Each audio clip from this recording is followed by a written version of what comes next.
Hello everyone and welcome back to GameVent. My name is Ethan Yorke. And I'm Justin Borras. And today we have our first game review on our channel. We do. And it is of Ryse, Son of Rome. I don't know if you can see the cover. It is the Day 1 2013 cover, so it's a little bit different than the regular case, but overall, still a pretty cool case. Very. So, first off, I want to get your general opinions of the game before we get deep into the facts. Okay.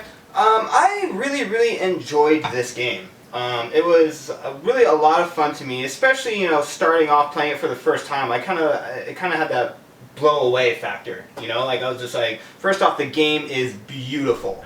Absolutely gorgeous graphics. It uses the Crytek engine, which makes me, honestly, I don't think they were necessarily intending this, but because this game is so gorgeous, it actually makes me look forward to more Crytek games because they're using that engine. Absolutely. Like the next Crisis on, the new consoles is about to look... Oh, I can only imagine what that game is going to look like. So let's first get off into like the general story, so to say, of what this game's about. Okay. You start off as kind of, it's the whole game is kind of like a flashback. Right. Exactly. Well, I mean, all right. So you start off as a regular soldier, and throughout the quest that you're on, it actually turns into a through some tragic events, turns into a quest for vengeance. Oh yes, very and I enjoyed the overall story. Overall, I'm not going to give away too much because I'm not trying to give away any spoilers or anything like that. You guys are going to have to play it for yourselves if you guys really want to know what the story is about. But I don't think that it's something that you guys will be that disappointed by. I feel like the way that the game looks and just the way that everything flows around in the game, it makes it have a very realistic vibe. I knew that they do have some kind of like mythological things popping up here and there, but overall just the way the game plays when you're in your action sequences, just the way the cutscenes flow through, the way everything is, it makes you feel like you're actually in Rome and you're actually like you're in that experience. Right, yeah. Yeah, so let's get into just the general gameplay, and so what we're going to do, because this is our first game review, is that we're going to break it down into, I would say, maybe five topics, about five categories, topics. Yeah. Gameplay, graphics, replayability, which is very important, it is. Sound, and the overall presentation of the game, and then an overall, just, number 1 through 10 about, overall score. So, I think the first topic we're going to start off with is gameplay, and I'm going to have you do on that one because you are the one who most recently beat it, and you could talk all about the gameplay. Okay, so the gameplay, like I said, it was really fun. It really did blow me away, but to be quite honest with you, that lasted until about the 3rd level.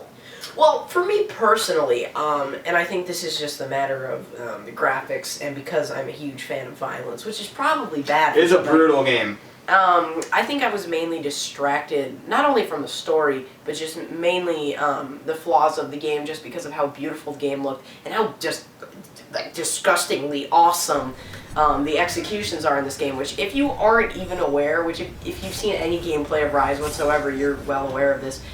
The whole game is basically based off of executions that are more or less quick time events. They are quick time events. Except quick time events, if you fail to do it, you die. But in this, you could literally set the controller down, walk away, and the game practically plays itself if you're in the middle of one of those executions. It will still perform the execution, and like some people, will be like, oh, whatever about that, won't look too badly on that. However, since this is a review, we have to be critical about it. So it is unfortunate that there wasn't some more immersion in that, like maybe a chance to have some failed executions, then to like counter back or something like that if you don't. That would have been really cool, like something related to, and I know I'm going to bring up another game here, which is just horrible, but for example, in the Battlefield 4 multiplayer, if you actually, like, I don't know, press a button too late to knife somebody, they can actually take your knife back and stab you with it. It's happened to me a lot. And it would be very cool if Ryse, Son of Rome would have implemented something like that, or maybe just, maybe a little here, a little there. Something right. to add to the actual gameplay experience besides more or less quick time events and beautiful graphics. So, right. I think the overall gameplay deserves about, I would say a 7.5. I think that's a fair I would definitely say a 7.5, and the reason why I'm going to say 7.5, besides the fact that I said this game is very fun, is because, like I said, after the 3rd level, the combat does get repetitive. Very repetitive. For some people, that is a very big, deal breaker. Yeah. So I think that we should now, going from, not too much of a negative, but kind of in the middle, to a very good positive about the game, and now we're going to talk about the graphics. Oh man, this game is a beauty. If you have never seen somebody play this game on a full HD 1080p TV, you are missing out on a piece of gaming life. And I am telling you guys right now, I honestly think that this game really looks better than the majority of PC games out there. And that's saying a lot, because I have a really good PC, and I'm used to just, playing everything and anything on full ultra graphics. His collection of games on his PC that he can run in Ultra. I think the only game you said you can't run in Ultra is like Max Payne 3 or something like that. No, I can run it. Well, okay. You were meant to have a 3 GB graphics card with that game. There's only one setting that I have to turn down, just one tiny level to be able to. Yeah, but... Well, that's beside the point. Exactly. Basically to say, he's used to playing a lot of good-looking games on his nice, doubly monitored PC, and needless to say, he's experienced in the graphics section. So, overall, the graphics in this game, they blew me away, considering that I'm not nearly as experienced with graphics. They are gorgeous. And then he, because he comes from like a 3D modeling background, me and him are trying to play the game together, and he has a controller, and he's looking around the environments. I'm like, bro, objective is there. You're staring at architecture. Like, I know it's pretty, but kill some stuff. No, like I said, like it is. I know I keep saying this, but it is a very, very beautiful game. The animations are smooth. Yes. I like how even during some executions, you literally see the look of pain on the models' faces. That is very cool. Yes, it is. It's very cool. And when you're even got your shields up, you're blocking and stuff like that, you can actually see Marius's face, because that's the main character's name. Sorry that we didn't bring that up yet. I think we did, but Okay, well, just saying, yeah. You play the role of Marius, and yeah, even when you use the shields and stuff like that, you can see him talking to the soldiers, and it looks awesome. I love the way there's this really funny execution, and this isn't a spoiler in any way. It's not a fancy execution or anything. But I do think you have to purchase it with in-game gold, which we'll get to later. But you hit somebody in the neck. Yes. And they're not dead yet, so they're sitting there with this look of pain, but they're trying to swipe you. But the look on the dude's face as he's trying to swipe you has got to be the most rewarding thing out of the entire video game. And as Marius, you're just kind of sitting there, just backing away and just kind of letting him fall. He's like, yeah, it was pretty funny. Yeah. Yeah. So I mean, it's a little comedy in there, but overall, back to the graphics section, I would say this game is very near perfect with its graphics.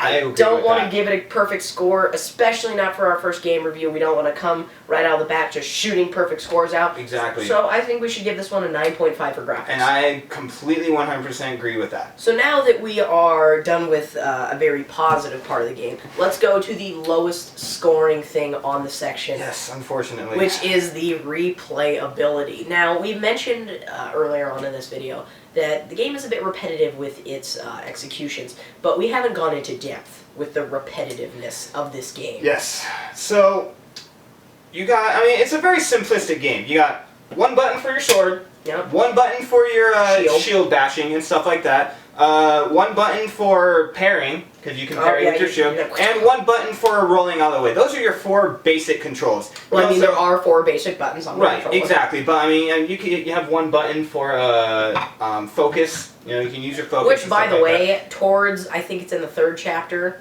when you're fighting these deer people. And whenever you're basically cornered with more than, I would say, 3 or 4 people, you're going to want to use focus. I didn't use it till I was cornered with 5 or 6, but that's just me. You know what? So, no, but with the replayability, sorry. The repetitiveness just doesn't end there. They use the same character models over and over and over. I killed the same barbarian hundreds of times. Now, the best description I could really make, there's this one where they try to mix it up a little, so they added an overweight guy, which distracted me even more from the actual game. It ended up inquiring me to ask my brother further questions like, how does one get that big when you don't have processed food like delicious salt and vinegar chips, etc.?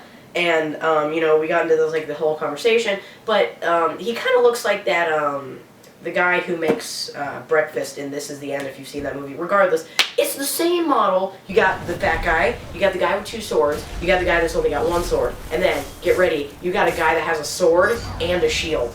And, sometimes they'll differentiate the models by having one of like the shield guys come out with just a sword instead of just having a shield and stuff like that. But really, it's like one of the things that kind of killed it for me, honestly, because I would like to see a lot more variety in types of enemies. I think overall there was, 9 or 10 I would say at max, besides the unique characters. With bosses and stuff like that. And bosses, and even some of the bosses, sometimes, like, when you're getting ganged up and there's, like, one specific guy you need to take out, at least in the earlier missions, it tends to be, like, one dude that you've already seen like 6 times before. Right. But I would say there's maybe 7 or 8 unique character models within the whole game. Right. Besides like the characters that are like specific to the story. Exactly. So I mean, when it comes down to like all that like repeatable stuff, like I said earlier, sometimes that's just that's a deal breaker for a lot of people. So especially if they want to go back and replay the game. Now I know this isn't necessarily I don't think this is gonna go necessarily our judgment factor in the number, but I know a lot of people would want to go back and replay this game just to get all the achievements. Which we do. We are achievement hunters. My gamer score is bigger. Neither here nor there. Anyway, so like, a lot of people want to go back to replay the game on harder difficulty to get achievements, but I don't think that's a matter of them necessarily wanting to because the game is good. Like, if achievements didn't exist, do you think you'd want to go back and play this game? Honestly, I think that this game is going to be a one-time go for a lot of people. One and done? Hit and quit it? That's exactly. So, and it's not because the game isn't good. The game is good. It's just, there is a lot of repeatability here. Yeah. And, it goes throughout the entirety of the game. Now, what about the co-op? Would you say that's replayable at all?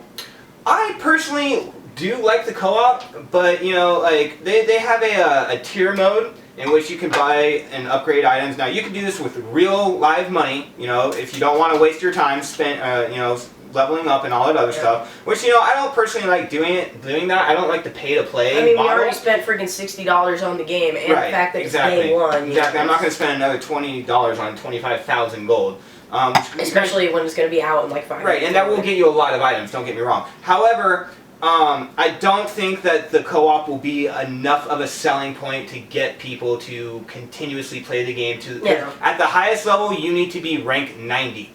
I don't think there's going to be a lot of people who are willing to fight through that high. Legitimately, the only way I would play it to get to rank 90, if rank 90 consisted of you playing the game for 90 minutes, then maybe. But even then, that's kind of a stretch because, I mean, you start off you're supposed to be a gladiator, by the way. You're fighting in like a coliseum. I think it is the legitimate coliseum. I think it's either the coliseum you can switch maps, actually. You can switch the maps. Yes. Anyway, you start off in like this diaper-esque like gladiator uniform. Yeah, I did not like that at all. And there's really like 4 uniforms. Like you could start off with like outfits, which you have to like spend your points for.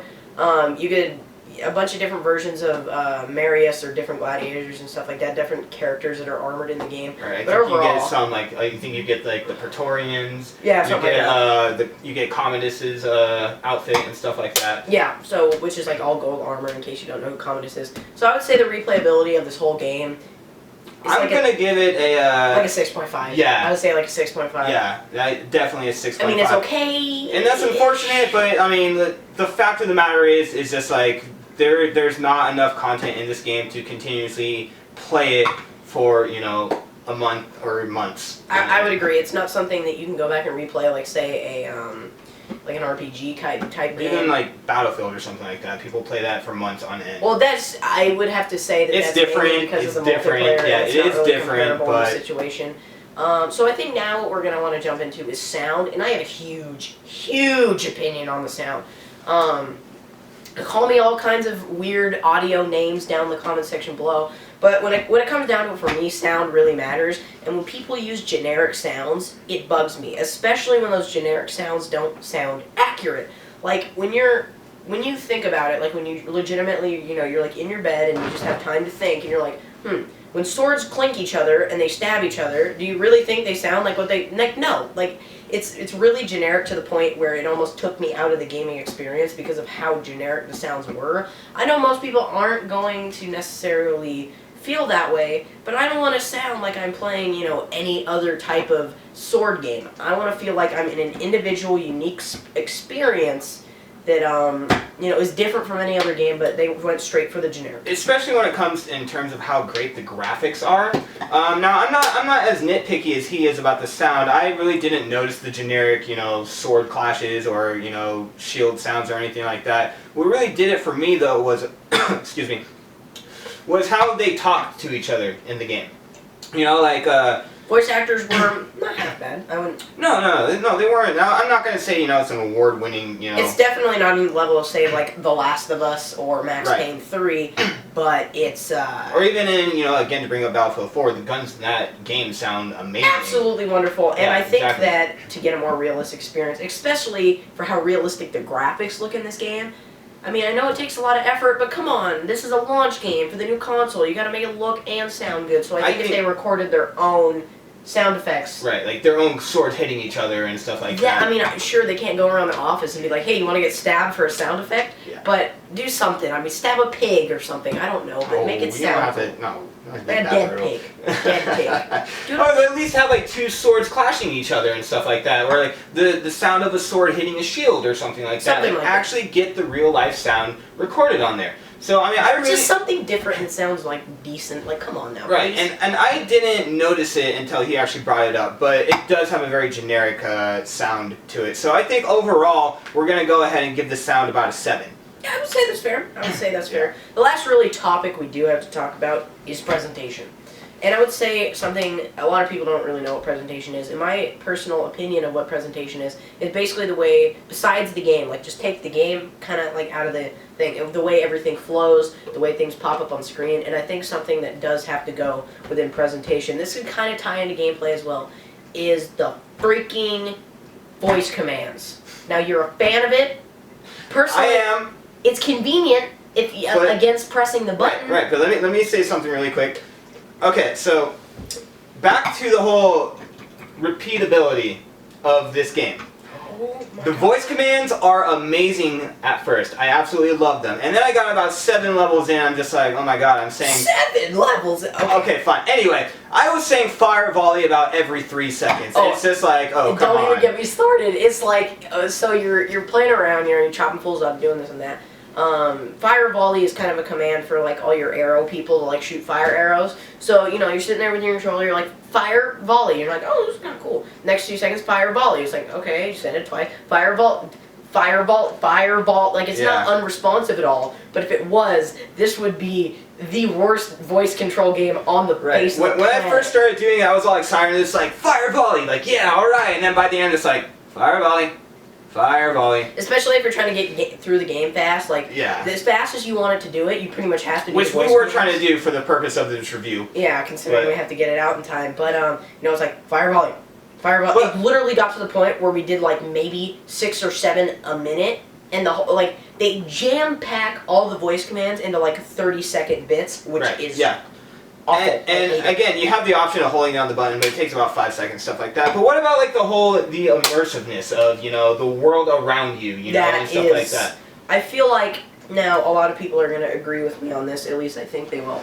Is that presentation, especially like the way the environment looks, blah blah blah blah blah. It does immerse you, but a lot of people are focused on the actual game. Like the actual combat and stuff like that. But you do have to agree if the environment was different, like if it was just one big white black, that makes a lot of sense. Just one big white box. Like that completely takes away the point of the game. Like the environments are there for a reason, not just to distract you. Yes, and some of the environments are absolutely gorgeous. Like when you're going through like some of the forest levels, it's absolutely gorgeous. One of the very few things that was not repeated was the environments. Yes. There is one level that you play in the first and last, I think, maybe like first and when you're playing like your family's villa. Yeah, something like that, yeah.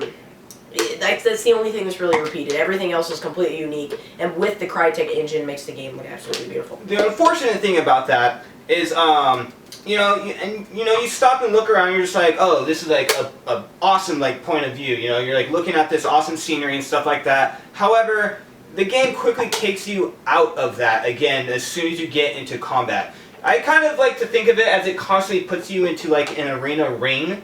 you know, and stuff like that. So really, you lose focus of how beautiful the game is on the environment sometimes because you're so focused on the combat. Like I was making fun of you before. Now we're past that. Of course, we've forgiven each other. But you know, earlier on this video, I was talking about how, you know, he would go back and forth, and he would just sit there and like stare at the buildings. I am a 3D modeler. I do have a degree in game art and design, so I do analyze video games a lot. So. Yeah, so I mean, he's looking around and be like, wow, you know, this is very cool. I wish I could do something like this. Maybe you will be, I don't know. But you know, you get to look at that for maybe like 30 seconds or so, and then as soon as you move like 2 steps, it's like, hey, Marius, we got like 30 guys here. I want you to take them out single-handedly while yelling fire volley every 10 seconds. Can you do that for me? That's pretty much what the game is, essentially, is you get to, you know, if you're like him and you like the glaze of the environment, it's like, wow, it's nice and pretty, and then it's not so nice and pretty when you're cutting off people's arms and legs. And I thought the presentation was pretty decent. So what would you go ahead and say? I'll give the presentation a 7, but before we get into the final score, I do have to mention something, and this bugged both me and you an extreme amount, and most people aren't going to get this. So, since I'm in school and I have to learn about like Rome and stuff, like this is all kind of like a familiar topic to me. A lot of the big deal about Rome is beheading people. Yes, this is a very big, especially with how brutal the game is already. This whole freaking game does not have a single beheading execution. Does not. I bought like 60 of those executions, and there's no beheading. I mean, there's cutscenes where you cut people's heads off like barely. One, and you barely saw it. There's one like legitimate beheading, like in the whole game. You still barely saw it. It's stupid. I mean, come on, you cut off people's arms and legs, but heads off limits? Well, especially how brutal the time was back then, you know? I mean, you could cut off arms, you cut off legs. And that's one of the biggest things that, like, it just doesn't make sense to me. Like, you're gonna have the whole game be brutal, okay? You cut off people's arms, you cut off people's legs, you see a lot of, a lot of death, basically. And in blood, and there's not guts, but there's blood. It's not like Gears of War gory. But in a sense, I guess that's a whole other tangent. I'm not even going to go on right now. But basically, the beheading thing was probably one of the biggest things that took me out of the experience. Yeah, me and him are sitting there, right? And there's a lot of like slit throat executions, which is cool, but it's not as cool as a beheading. And me and him are sitting there. It's like, yes, yes, yes, yes. No, it's only slitting throat lane. Yeah, it was very disappointing not to have a single beheading. I know that sounds brutal, just like, hey, give me all this gore. We're horrible people. We want you to cut your heads off for us for entertainment purposes. In reality, it's like, it was part of the time back then. So it's like... I mean, there's plenty of other games that are more gory than this. I don't understand why you can't go to that. And, as fortunate as it is that, so many people just love, action or violence and stuff like that, and love, that kind of action and stuff like that, it really did kind of take away from the whole experience of you being a soldier of Rome, because I'm sorry, those times back then, they were brutal and they were bloody. Yes, I know. I mean, like I said, there's a couple cutscenes where you do cut off people's heads. There's really only one that you even see like anything, and even then, the only reason you beheaded him is because you later just like pick him up and it's like, what's up, dude? You head now. So I think me and you are both gonna have the same general opinion on this game, but for the benefit of the viewers, what do you think is your overall score for this game? I mean, the graphics were good, but do you think that's enough to carry it over a subpar game score? I think overall it's gonna have an average game score. We gave it a 7.5 for gameplay. I would say that a 7.5 for gameplay is fair. And we gave it 9.5 for graphics. It's freaking beautiful. We gave it a 6.5 for replayability. Because replay, it's just not replayable. And we gave it a 7 for both sound and presentation. Which so I think really, is fair. if you really average those out, I really believe that, and this is just off the top of my head, those numbers are probably going to average out to about a 7.5 overall for a game. I would say, and your math is correct because I'm a genius. Comment down below if we're actually right with this math. But, I think a 7.5 is a fair not only do I think it's fair, it's a little higher than what most people gave it. So I think we gave it more credit for the graphics just because I think the point of this game, and this is something I wanted to make a big deal about, the point of this game, I think, was to take full advantage of the technology developers have and put it all into graphics to show off the capabilities of the new console. Which, honestly, does make me feel a bit better for its purpose. But gameplay suffered.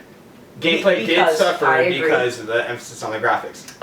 But it does make me feel a little bit better about the console because it's like, wow, games can look like this on a $500 console. Exactly. So that only makes us more excited about the future of this system. Especially because the PS4 does have a bit of a hardware advantage. See our previous video to check that out. Yep. Does have a bit of a hardware advantage in terms of like frames per second and some other stuff. I can't even imagine what a game with the Crytek engine would look on that. Sure. Like, I'd be excited to see that too. Any console for like the new generation. So if you agree with our review, put it down below. If you disagree with our review, put it down below. Nobody's probably going to see it because there's this little button that negative comments go into. I'm not sure what it's called. I think it's called like spam. Anyway, I think we're going to end it right there. Alright, so I think that our review was fair, but if you didn't necessarily agree, leave it down in the comments down below. Remember, be as respectful as possible. We're sensitive people. So my name's Ethan Yorke. And I'm Justin Borras. And we will see you guys some other time.